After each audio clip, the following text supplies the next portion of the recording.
uma escavação arqueológica em Roma. Pesquisadores descobriram uma escola para jovens romanos no século III depois de Cristo. Na parede daquela escola havia um desenho. Um jovem prostrado diante de uma cruz. Mas no lugar onde deveria haver o rosto daquela pessoa na cruz, havia glúteos. Isso mesmo que você ouviu. Precisei perguntar para minha filha qual o termo mais adequado para usar. Termo técnico, glúteos. Direita e esquerda. Ao lado da figura, uma inscrição. Não é glúten, viu, gente?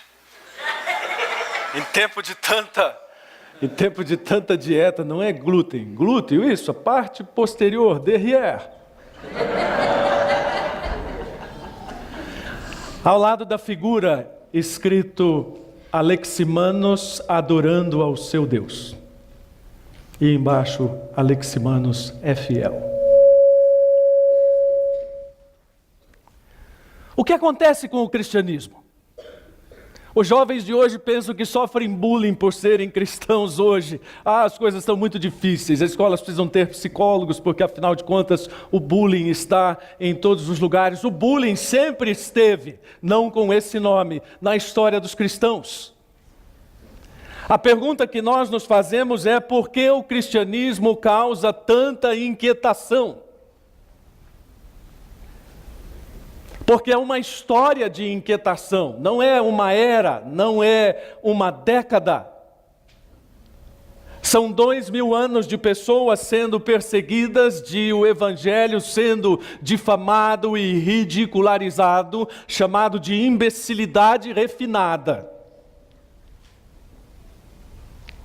Em 2008, quando as Olimpíadas aconteceram em Pequim, na China, o topo da preocupação do governo chinês não era terrorismo. Eram as Bíblias. A entrada de Bíblias na China naquela época foi limitada a uma por turista e todas as Bíblias de todos os hotéis de Xangai foram confiscadas. O que é que faz um governo temer mais a Bíblia do que terroristas? São estas perguntas que nos levam à proposição de hoje. A grande questão é: será que é porque não temos nada a propor? Porque os opositores do cristianismo vivem dizendo isso. O cristianismo não tem nada sério para propor. Nesta semana em Berlim, um sociólogo e cientista político peruano lançou uma coletânea sobre artigos sobre os evangélicos e o poder na América Latina. E então ele foi entrevistado e o que ele disse dos evangélicos especificamente no Brasil: eles não têm nenhuma proposta além da agenda moral. Eles não têm ideias em economia, nem em política pública, eles não propõem nada. Eles não têm ideias em nada, apenas pensam em moralizar, mas nunca moralizaram nada. Está no slide essa fala.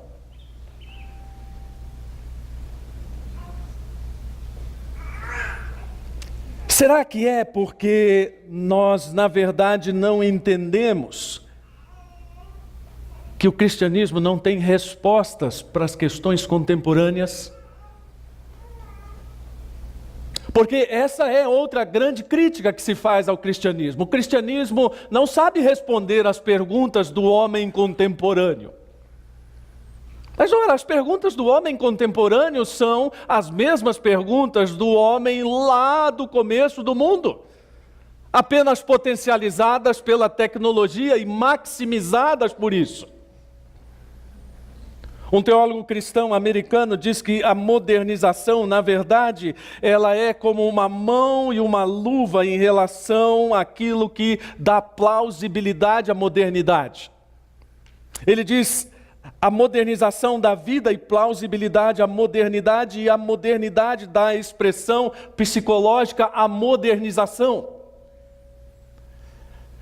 Na verdade, é um círculo que nós mesmos criamos para girar em torno da mesma coisa e dizer o homem contemporâneo é complicado, a contemporaneidade é complicada, então o cristianismo não serve. Ou será que o cristianismo não entendeu que o secularismo é a grande ideia do nosso tempo? As pessoas estão propondo isso a toda hora.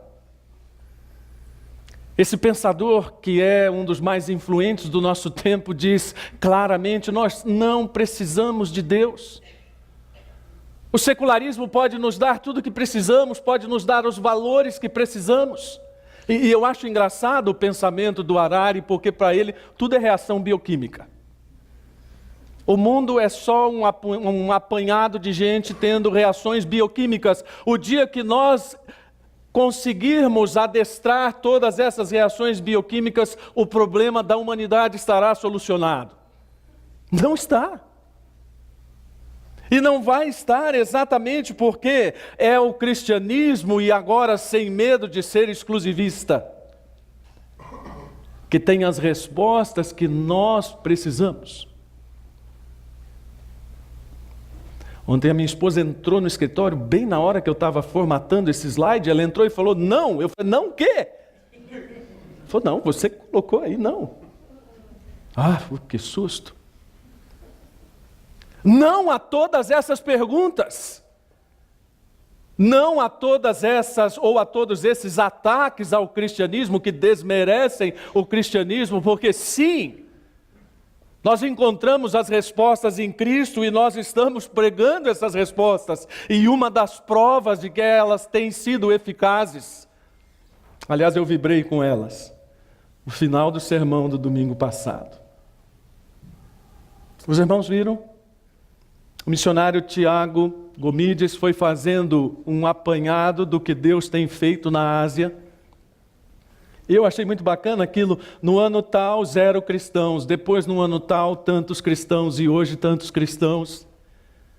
E ele foi fazendo isso, percorrendo os países, para nos levar à conclusão de que Deus está agindo, e o Evangelho está sendo pregado, e o Evangelho está transformando pessoas, e o Evangelho está transformando o mundo. Mas o Evangelho está inquietando o mundo. E pode ser até que você fale, é verdade, pastor mesmo, cantando esses negócios aí antigos vai inquietar mesmo. Primeiro, esses negócios antigos são a base da minha história, da sua história. Esses negócios antigos ajudam a contar a nossa história, que não é só a minha e a sua história no século 21, mas a história de gente que inquietou ao mundo ao longo de 20 séculos. De gente que morreu por Cristo e de gente que resolveu viver seriamente com Deus. De tal forma que quando nós dizemos que Deus está inquietando o mundo e está usando pessoas para isso, a grande pergunta é se isso nos descreve. Isso descreve a mim, a você, descreve a CB Moema, a quem a CB Moema está incomodando hoje, a quem você incomoda hoje. A galera que vai dizer, só minha mãe me incomodou, que me acordou muito cedo hoje.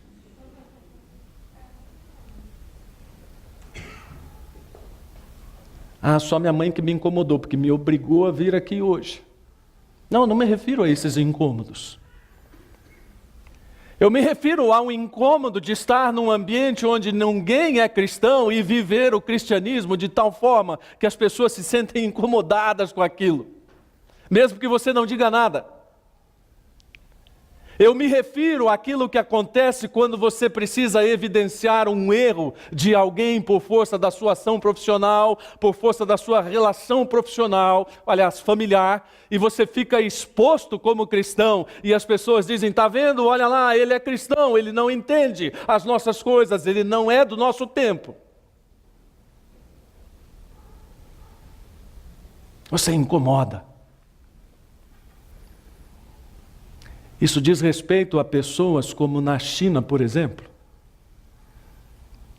Eu já disse aos irmãos, mas agora vou falar um pouquinho mais de um livro que eu ganhei da minha irmã, que ela está aqui hoje, chamado Deus é Vermelho.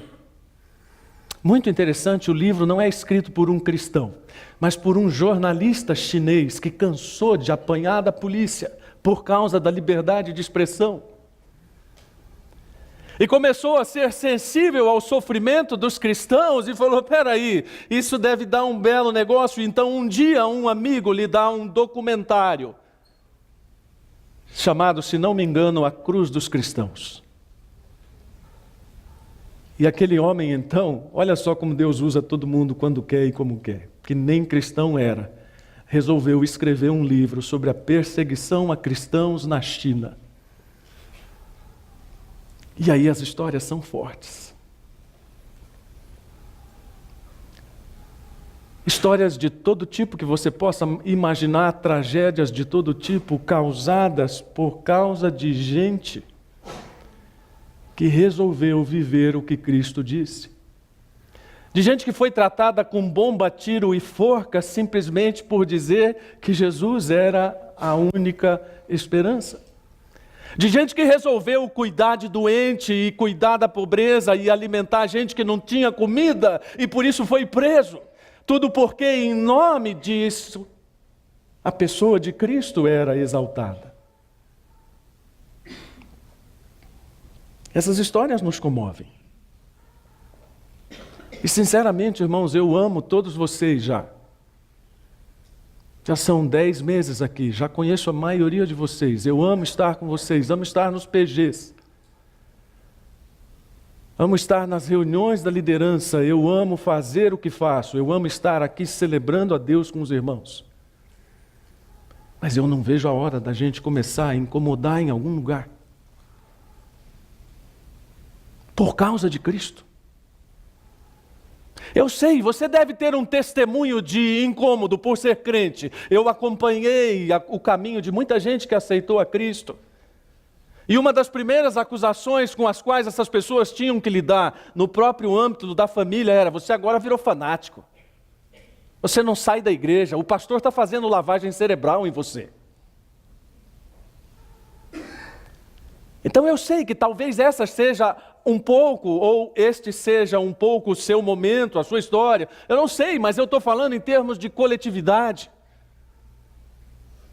Quando uma igreja se levanta para fazer diferença na comunidade e tirar pessoas das trevas para a luz, então quanto incômodo ela causa na esfera governamental, na esfera social, na esfera intelectual, tudo porque ela resolve viver aquilo que o Senhor Jesus mandou viver.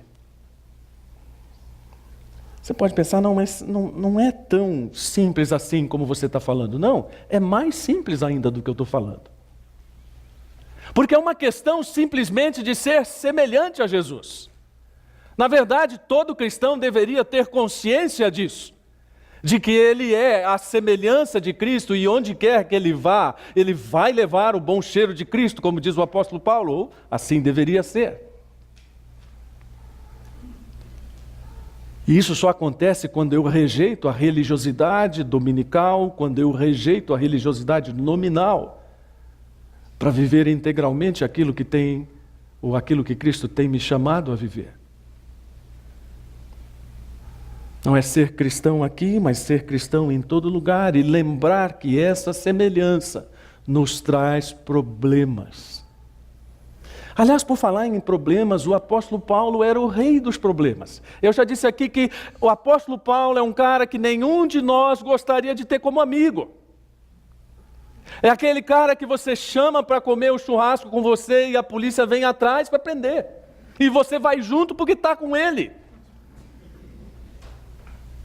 É aquele sujeito que de repente está conversando e expulsa um demônio e aquilo acaba com o negócio do lugar e daquelas pessoas que ganhavam e ele então vai preso e aquilo gera um tumulto a ponto de todos aqueles interesses contrariados gritarem.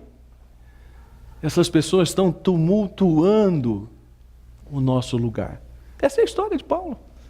Do capítulo 16 e 17 de Atos, Paulo tenta ir para a Ásia, o Espírito Santo não permite, ele tenta ir para Bitínia, o Espírito Santo não permite também, então ele tem uma visão de um homem dizendo, passa a Macedônia, e ele chega a Filipos, e é exatamente onde acontece essa confusão que eu falei. Ele se livra da confusão naquela situação toda e vai para Tessalônica, e em Tessalônica a confusão continua, porque as pessoas dizem, esses homens que estão virando o mundo de cabeça para baixo, chegaram aqui.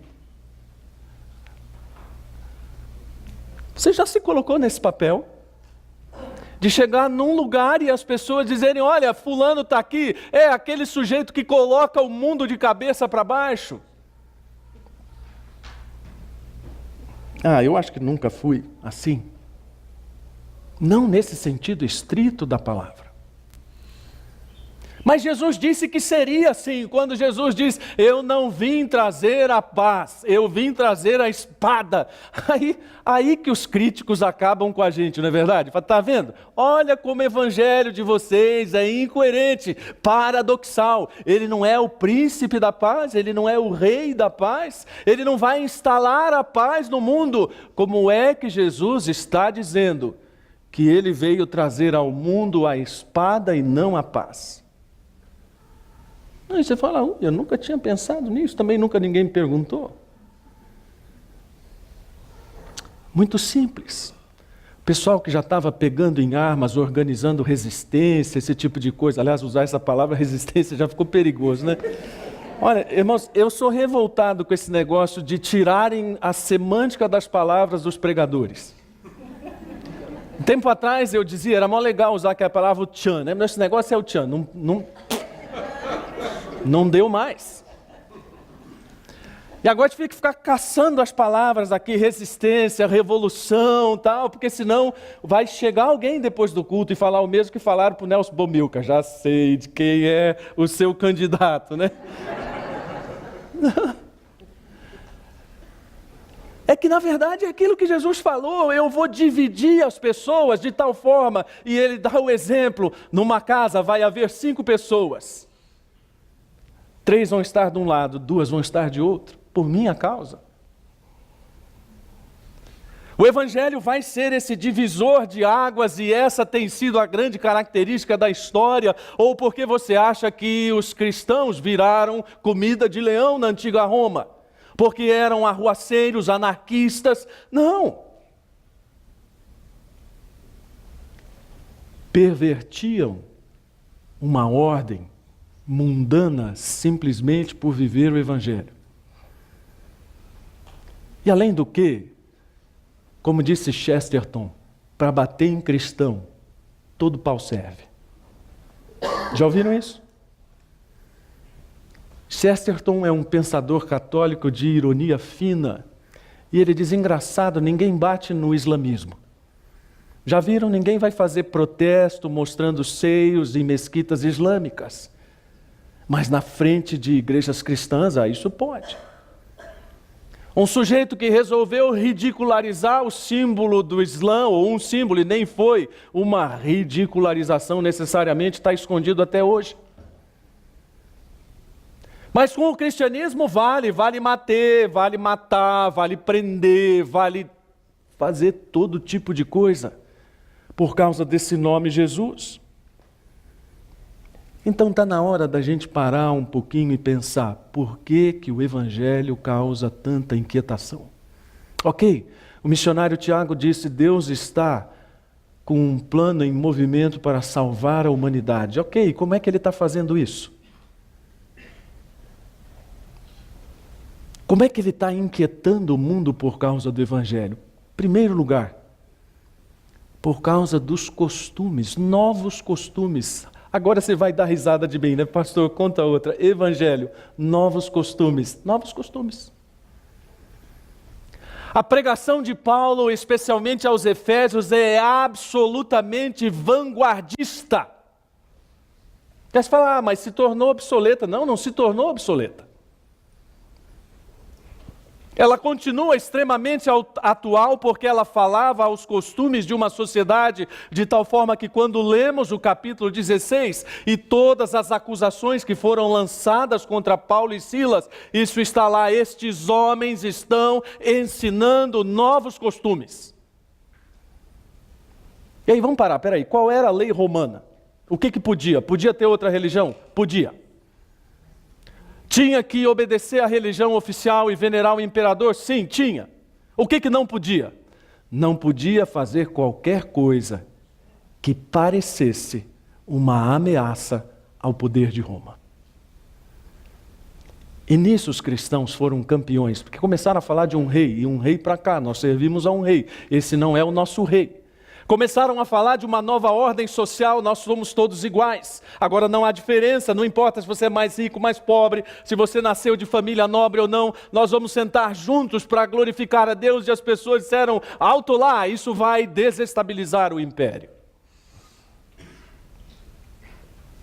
Mas os costumes que eram ensinados maridos, respeitem suas mulheres, amem suas mulheres, porque era uma dificuldade para um marido romano amar sua mulher.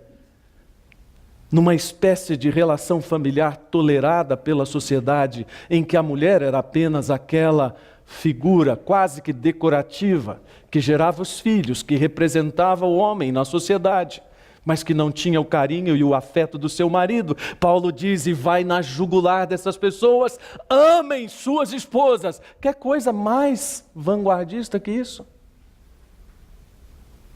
Aliás, hoje também. As mulheres, Paulo diz, mulheres... Quero ouvir das mulheres, por favor. Como é que é?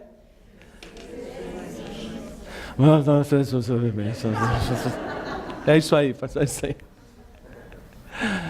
Sede submissas, porque num contexto onde a mulher era extremamente revoltada contra seus maridos, ou as mulheres eram revoltadas contra seus maridos, não fazia o menor sentido falar em submissão. Eu acho que já disse aqui, mas se já disse, talvez sempre há alguém que não ouviu. A primeira greve de sexo na história da humanidade foi em Roma. Rebeladas contra quê as mulheres? Exatamente contra essa infidelidade dos maridos.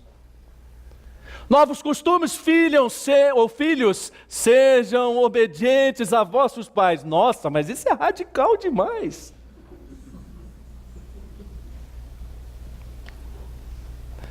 Não, fala sério, irmãos. Dá vontade de rir com uma coisa dessa. E por que eu acho muito engraçado? Porque aí é preciso que psicólogos não cristãos, estudiosos do comportamento, venham a público para dizer: é preciso estabelecer limites para os filhos. Mas isso é mais velho que andar para frente, o apóstolo Paulo já falava isso.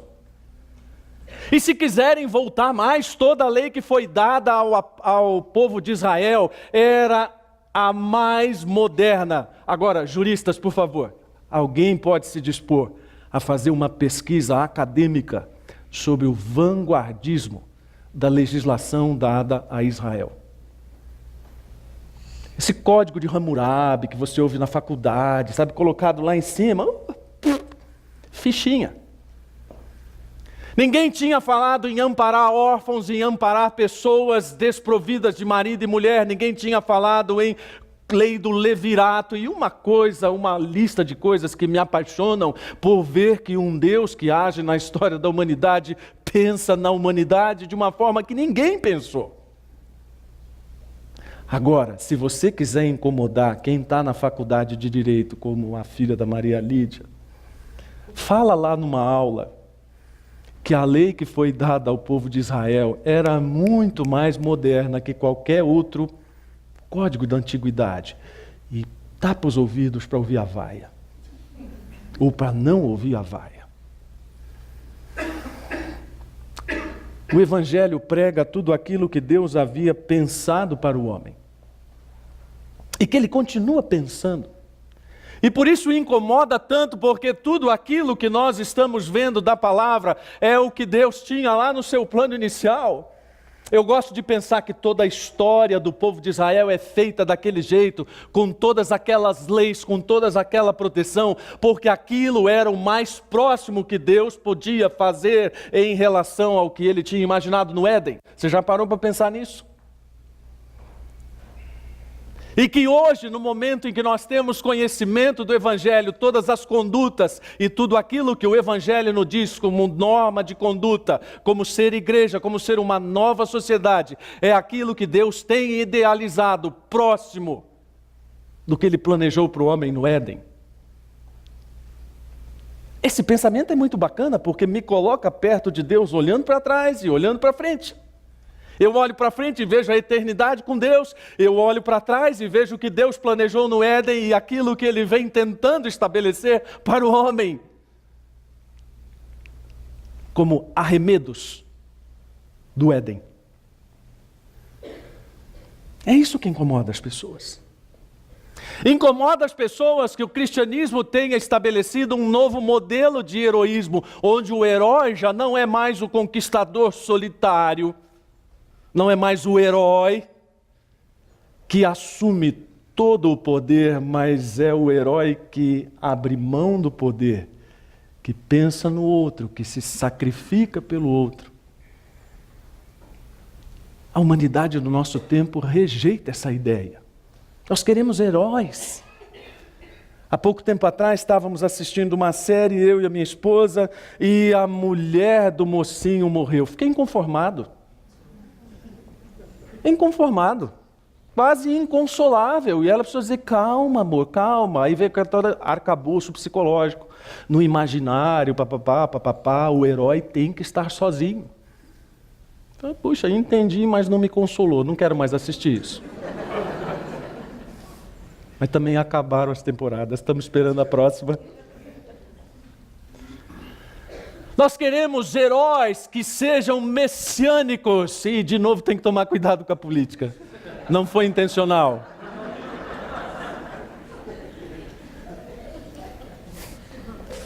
Sério, irmãos, se quiserem me ajoelho aqui, não foi intencional.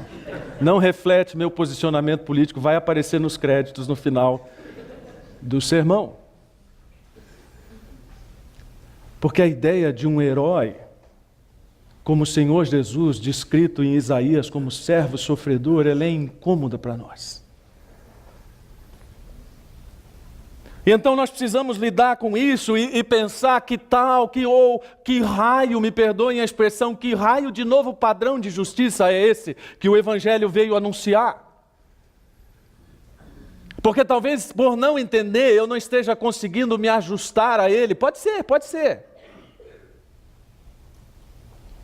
Porque quando Jesus fala sobre isso, ele exorta os discípulos a concentrarem os seus esforços naquilo que tem valor eterno, a viverem de tal forma que tudo aquilo que eles fizerem seja reflexo daquilo que eles vão obter lá no futuro. De tal forma que esse novo padrão de justiça inquiete o mundo, mas nos coloque em consonância com Deus. E quando nós olhamos o capítulo 5 de Mateus, especialmente, nós temos ali uma espécie de bula de como inquietar o mundo. Aqui, isso vale após o término do culto, ou talvez até agora, dependendo da situação com quem está do seu lado aí. Vencer o mal com o bem causa profunda inquietação. Você já viveu isso? Já arriscou isso? É chato, no começo é chato, você não gosta da brincadeira, é possível até que nas primeiras vezes você diga: eu não quero mais brincar disso. Porque afinal de contas o nosso senso de justiça, ele grita muito alto, ele não quer ser vencido, ele quer ser satisfeito. Mas eu sugiro que nós olhemos para esse pensamento de Jesus e tenhamos em mente que aquilo que a lei estabeleceu como um critério de reparação, olho por olho, não é lei de vingança, já expliquei isso aqui. É lei de reparação justa. Aquilo não atendia ao caráter gracioso e misericordioso de Deus. Em Cristo, um novo padrão de justiça é estabelecido de tal forma que não importa o tamanho da injustiça que se abata sobre nós, o padrão de justiça mais elevado que é Cristo está sobre nós.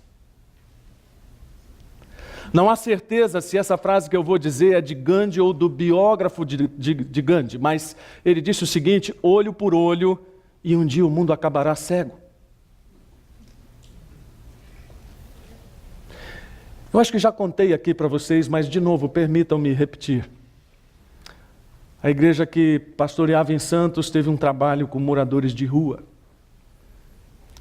E um dia havia 2 moradores de rua no culto.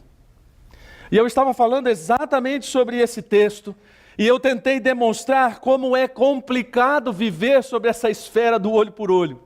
E eu disse, imagine vocês que se no estacionamento aqui da igreja, ao sair do culto, eu batesse no carro de alguém. Imagine vocês ainda que essa pessoa de quem eu bati o carro, ou bati no carro, tivesse o direito de também bater no meu. Mas ao bater no meu, então, constatávamos que o prejuízo no meu era maior do que o inicial. E então havia um novo direito de reparação. Bom, então agora eu posso bater um pouco mais no seu. Mas imaginem vocês ainda com paciência que ao bater na intenção de reparar, o dano era ainda maior. E o outro dizia, bom, agora eu posso bater no seu. Moral da história, não sobra carro. O culto acabou, aqueles mendigos foram embora, um dia eles voltaram. E falaram assim, pastor, sabe aquele negócio que você pregou? Olha, sabe que é verdade? Eu falei, é mesmo? Por quê? Por outro dia a gente estava na rua e a gente começou a brigar, coisa boba. Começou, eu ofendi, ele me ofendeu, aí não sei, eu empurrei, ele me empurrou. E quando o negócio começou a descambar, eu falei para ele, para. Lembra do que o pastor pregou? É bom a gente parar, senão não vai ter fim. É verdade, pararam, se abraçaram e vieram me contar. Lembraram do negócio de bater no carro do outro no estacionamento e pararam uma briga. O rol de Jesus passa, por exemplo, pela generosidade que causa inquietação. Em Mateus 5,42 ele diz, dá a quem te pedir e não volte as costas a quem te pedir emprestado. Há um tempo atrás um comercial de rádio me divertia, porque era a reprodução de uma conversa telefônica em amigos, supostamente amigos até aquele momento. Então o amigo diz, fulano, tudo bem? Então, rapaz, estou numa situação difícil, né? Você podia me emprestar? Aí o outro lá assim, alô?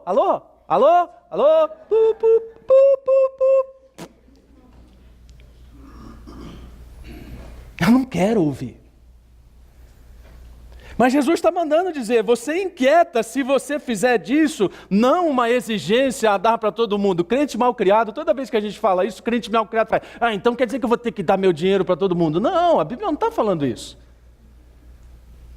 Mas a Bíblia está dizendo sobre a sensibilidade de um homem liberal. Aristóteles, na sua conhecida obra Ética Nicômaco, diz que o homem liberal é aquele que dá para as pessoas certas e não obtém riquezas das fontes erradas. E esse se destaca por, acima de tudo, dar mais que receber. Não está na Bíblia, mas é totalmente coerente. Não estou querendo vestir Aristóteles no manequim da Bíblia. Estou simplesmente dizendo que a generosidade, ela é, ou deveria ser inerente ao ser humano, mas ela é inerente a Cristo primariamente. E tem mais nessa receita. Perdão causa inquietação. Você já experimentou perdoar alguém que não merece perdão? Não? Pois então vou lhe contar essa história que eu falei do livro lá do jornalista. No interior da China, nos idos de 1920, um pastor tinha uma grande abrangência sobre várias regiões da China. Ele era realmente um pastor. Cuidava das comunidades, pregava, ia por todas elas, visitava, organizava ações sociais. E o Partido Comunista, então, inquieto com aquilo, ameaçou aquele pastor várias vezes, dizendo: pare de pregar, pare de ajudar pessoas, porque senão você e sua família vão sofrer consequências. Aquele homem nunca deu ouvidos àquelas ameaças. Um dia ele foi preso. E então ele foi julgado e condenado, e a sentença é: você vai ser explodido. Não vai ser enforcado, não vai ser fuzilado, você vai ter o corpo explodido. E olha só, aquilo que o pastor Marcos Amado pregou há algum tempo, como a perspectiva dessas pessoas é diferente, né?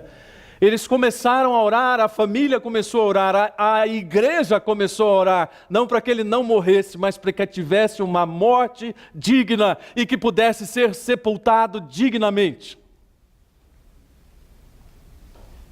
E então, no dia da execução, depois de uma enorme batalha para que a família pudesse estar lá, as autoridades anunciam que ele não vai ser explodido, vai ser enforcado, mas antes de ser enforcado, cortaram-lhe a língua para que ele não pregasse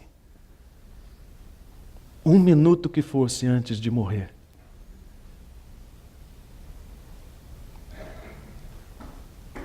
Uma nova luta para a família ter direito ao corpo e poder sepultar aquele homem.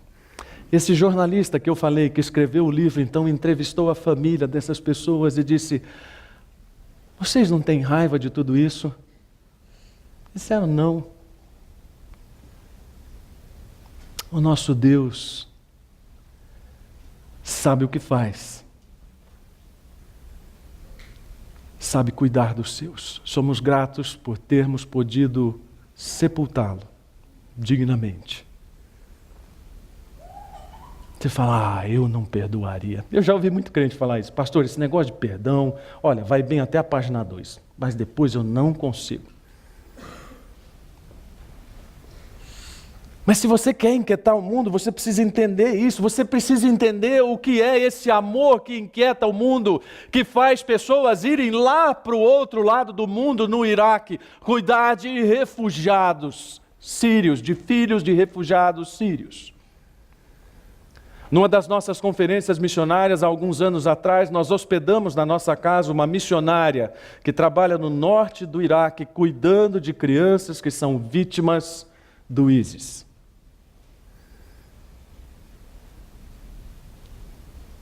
Houve um dia em que eu saí para trabalhar e Sirlei ficou conversando com ela. Eu voltei 8 horas depois e Sirlei continuava conversando com ela. Eu arregalei os meus olhos e falei: nossa, vocês ainda estão aqui, sim, estamos aqui.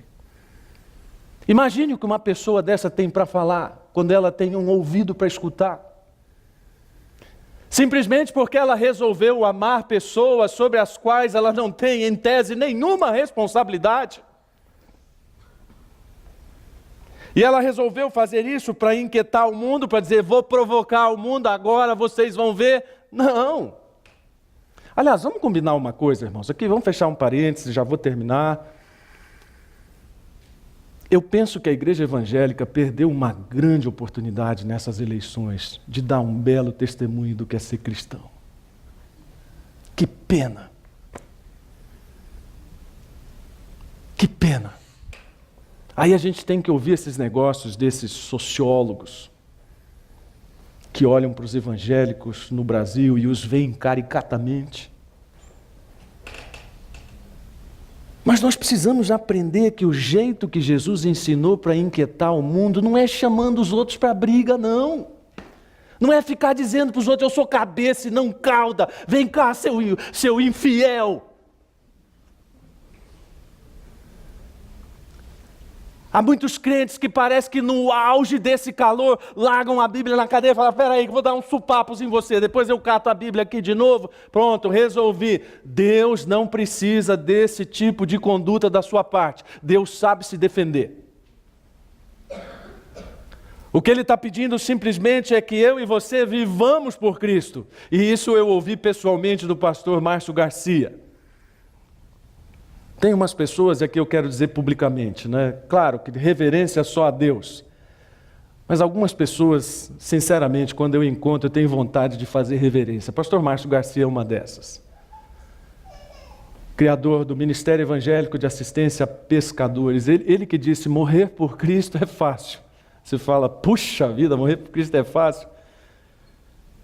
Difícil é viver por Ele. E nós não vamos inquietar o mundo se não soubermos o que é viver por Cristo. Nós não vamos inquietar o mundo se nós trabalharmos para manter o status quo da igreja em todas as áreas. Esse pastor está querendo confusão. Eu sabia que uma hora ele ia começar a abrir as asinhas, ia começar a falar essas coisas meio fora do riscado aqui. Semana retrasada, nos Estados Unidos, o Procurador-Geral dos Estados Unidos estava numa reunião com advogados cujo tema era a liberdade de expressão religiosa. E vocês sabem como ainda nos Estados Unidos há muitos cristãos, mas havia lá 2 pastores, um metodista e um batista. E enquanto aquele homem falava, o pastor metodista se levantou e disse: irmão Jeff, Mateus 25, 42, 43 diz: porque tive fome e não me destes de comer, tive sede e não me destes de beber, sendo forasteiro não me hospedastes, estando nu não me vestistes, achando-me enfermo e preso não fostes ver-me. Irmão Jeff, como seu irmão metodista, chamo você ao arrependimento, para cuidar daqueles que estão em necessidade, para lembrar-lhe que quando você não cuida dos outros, você está ferindo o corpo de Cristo. Chama a polícia, chama a segurança do lugar, e o pastor metodista sai preso pelos policiais num evento sobre a liberdade de expressão religiosa. E o pastor Batista, isso está no jornal, você pode procurar, vai achar no noticiário. O pastor Batista então se levanta para dizer: estas afirmações são palavra de Cristo. Isso porque o procurador havia respondido malcriadamente, dizendo: eu procuro fazer o meu trabalho todos os dias de forma séria, para que as leis sejam cumpridas neste país. Este homem é o responsável pelas maiores ações de repressão aos refugiados nos Estados Unidos. E então o pastor Batista também saiu preso.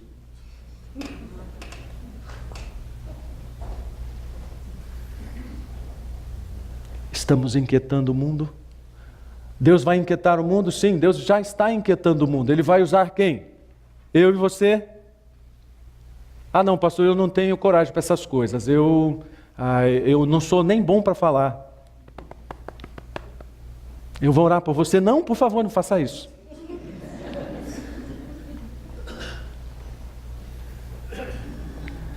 Abaixe a sua cabeça e ore comigo. Deus, muito obrigado, porque a história do cristianismo é feita de gente que entendeu o que era assumir um compromisso com o Senhor Jesus.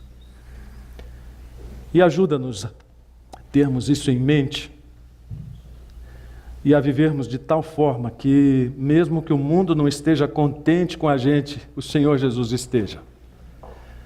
Mesmo que o mundo não bata palmas para a gente, que no céu tudo aquilo que vai ser feito para o Senhor seja a nossa recompensa. Ajuda-nos a sairmos do nosso lugar de conforto como igreja e a entendermos o Evangelho na forma como o Senhor o pregou. O Evangelho que tem Cristo como centro da sua mensagem, mas que tem também todo o poder desse nome Cristo que acabamos de cantar, transformando pessoas, transformando sociedades, transformando tudo aquilo que está sob o domínio do pecado. Ajuda-nos a entender de tal forma que nossa própria vida seja transformada por isso. Eu oro em nome de Jesus. Amém.